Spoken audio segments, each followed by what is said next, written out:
Shalom,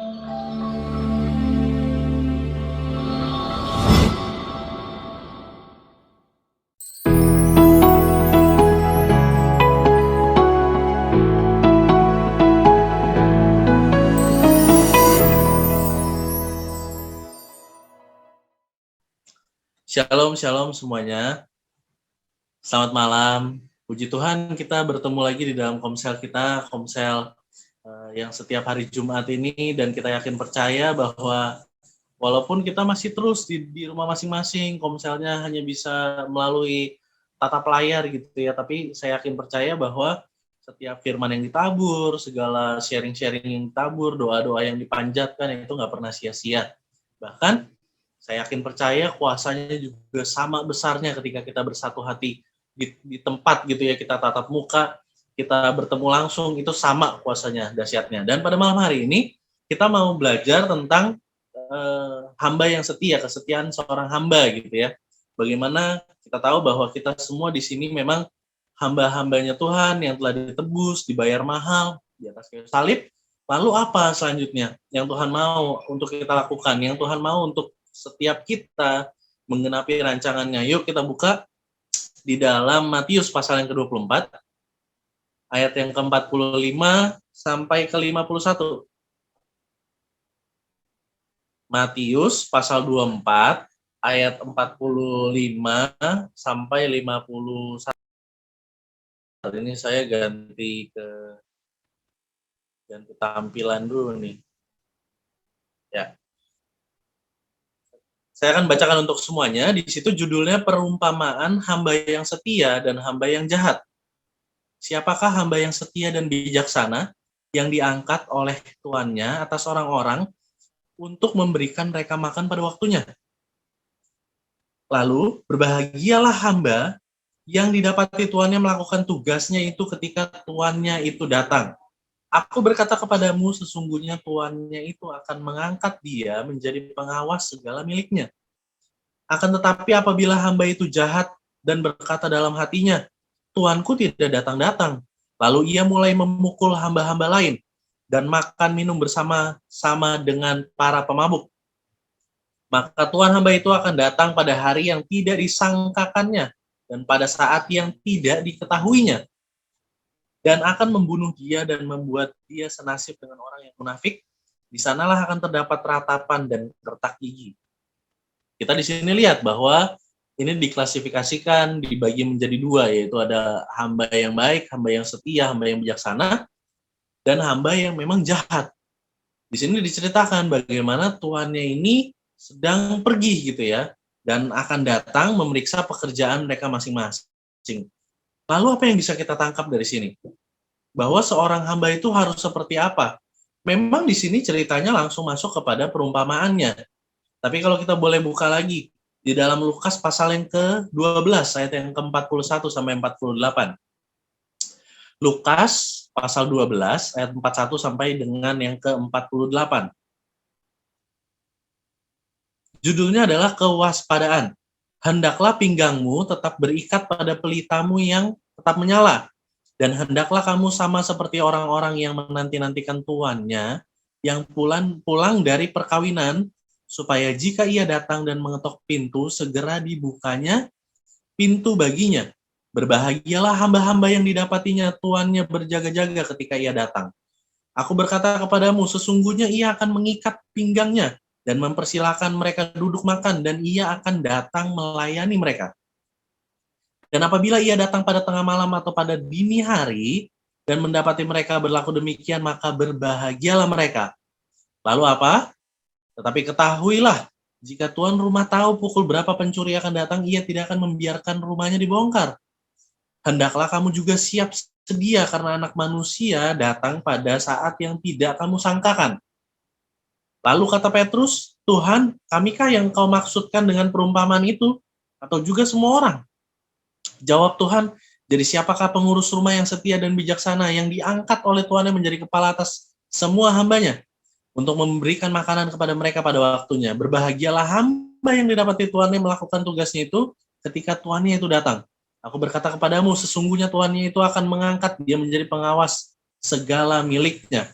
Akan tetapi jikalau hamba itu jahat dan berkata di dalam hatinya, Tuanku tidak datang-datang, lalu ia mulai memukul hamba-hamba laki-laki dan hamba-hamba perempuan dan makan minum dan mabuk, maka Tuhan hamba itu akan datang pada hari yang tidak disangkakannya dan pada saat yang tidak diketahuinya, dan akan membunuh dia dan membuat dia senasib dengan orang yang tidak setia.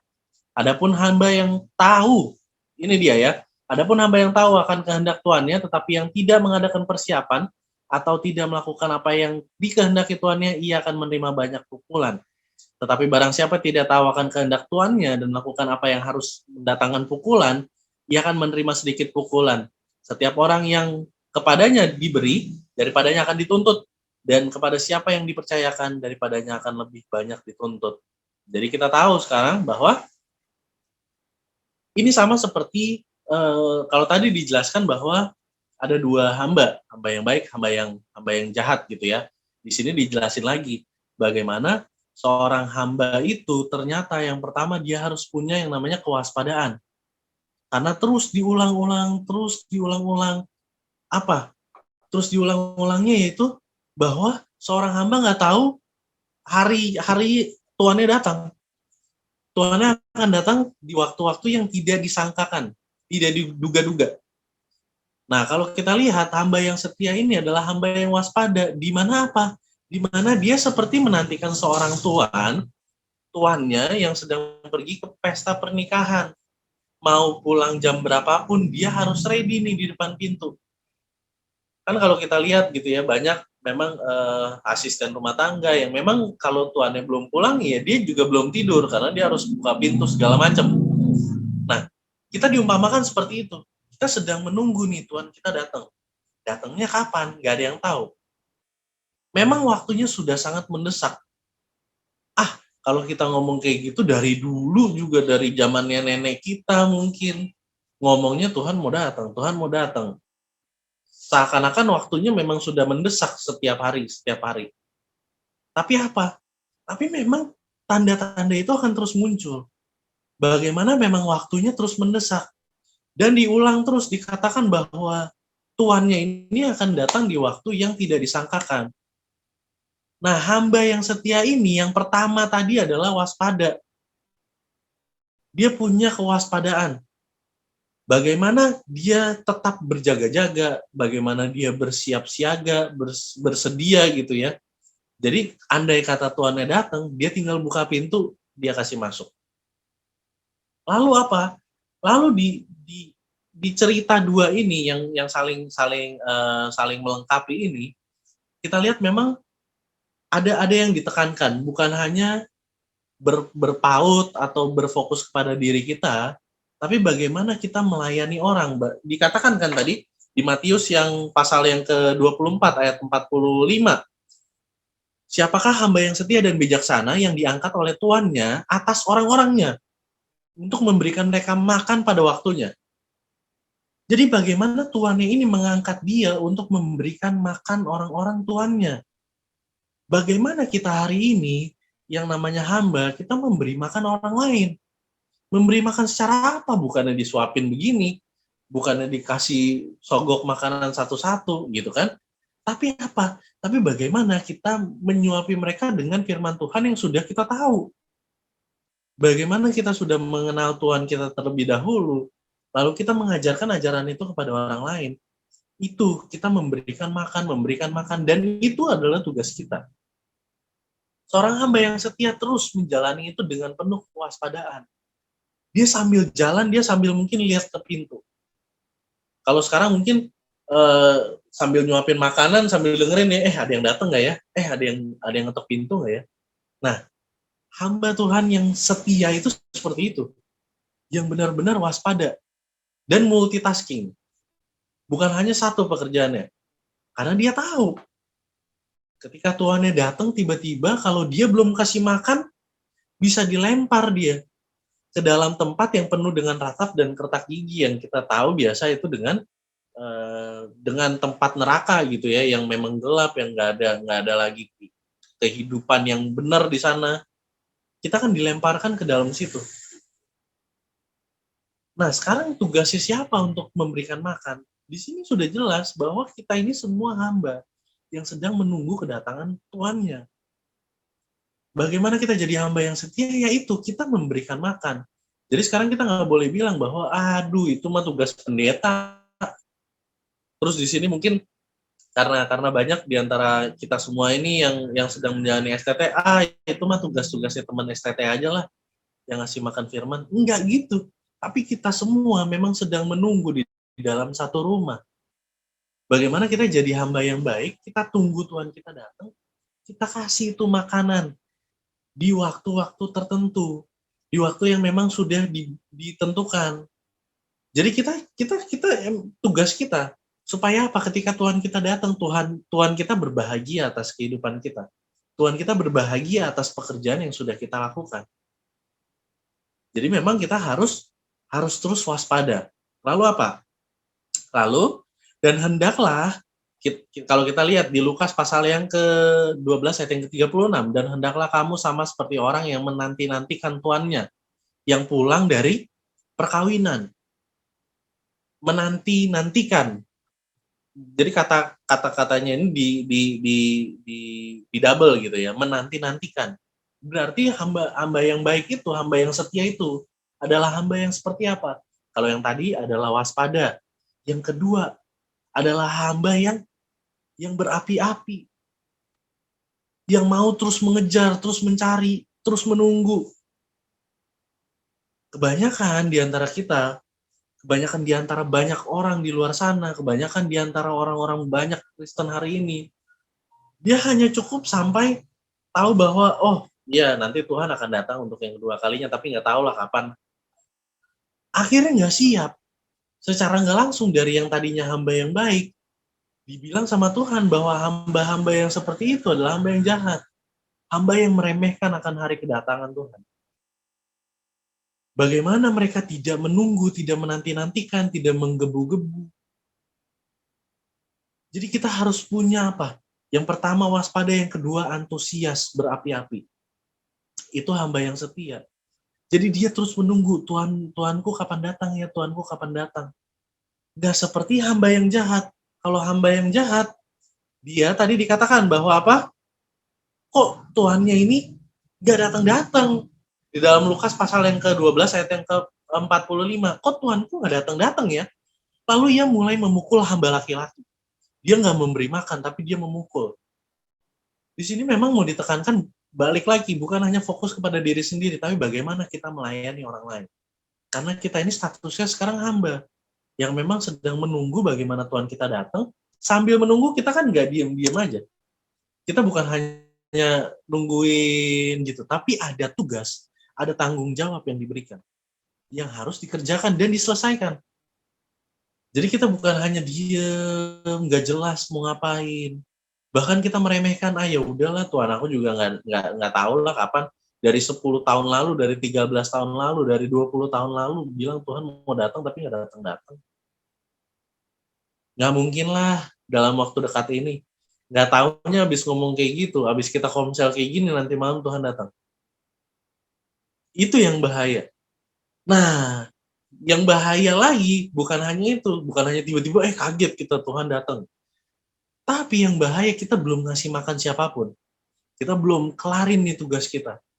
Malah apa? Malah kita seperti hamba yang jahat. Kita jatuh di dalam kemabukan, kita jatuh di dalam dosa-dosa. Jadi kita justru ikut, kita bukan nyuapin orang-orang yang menjadi tanggung jawab kita, tapi kita ikut terbawa mereka. Sama aja kayak, udahlah orang-orang itu ngomong, udahlah Tuhan lu tuh datangnya masih nanti. Biasanya mah pesta-pesta nikah kayak gitu mah lama, pesta kawinan kayak gitu. Paling pulangnya bisa nanti malam jam 12, jam 2 gitu. Nah terus kita yang tergiur, oh iya bener ya, Tuhan aku nih nggak tahu nih kapan. Biasanya sih kalau pesta perkawinan gitu sih lama. Nah, bisa jadi nginep kali ya. Akhirnya kita terbawa. Ya udahlah nggak apa-apa lah, minum-minum dulu, dosa dulu, judi segala macam.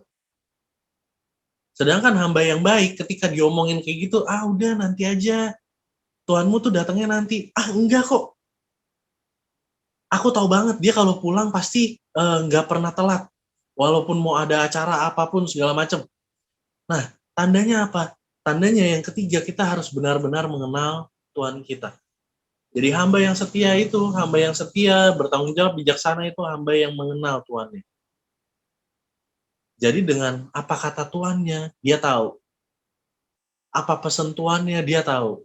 Jadi sebelum tuannya pergi ke perkawinan, mungkin tuannya udah sampai, oh nanti aku pulangnya jam segini ya, aku nggak mungkin lewat dari jam segini.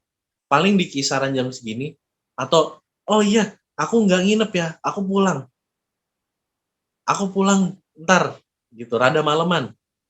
Jadi sudah ada tanda-tanda, tapi nggak seperti hamba yang jahat, yang nggak tahu nih, aduh kapan lah datang, ya ntar kalau kalau datang langsung gerabak kerubuk, nggak kayak gitu. Jadi yang tadi yang pertama kita harus waspada, yang kedua kita harus antusias, yang ketiga kita harus benar-benar mengenal siapa Tuhan kita. Supaya apa? Supaya kita jadi hamba yang bertanggung jawab, hamba yang setia, dan pada akhirnya nanti apa? Coba kita lihat sebagai penutup di ayat Lukas, Lukas pasal yang ke-12 juga, ayat yang ke eh,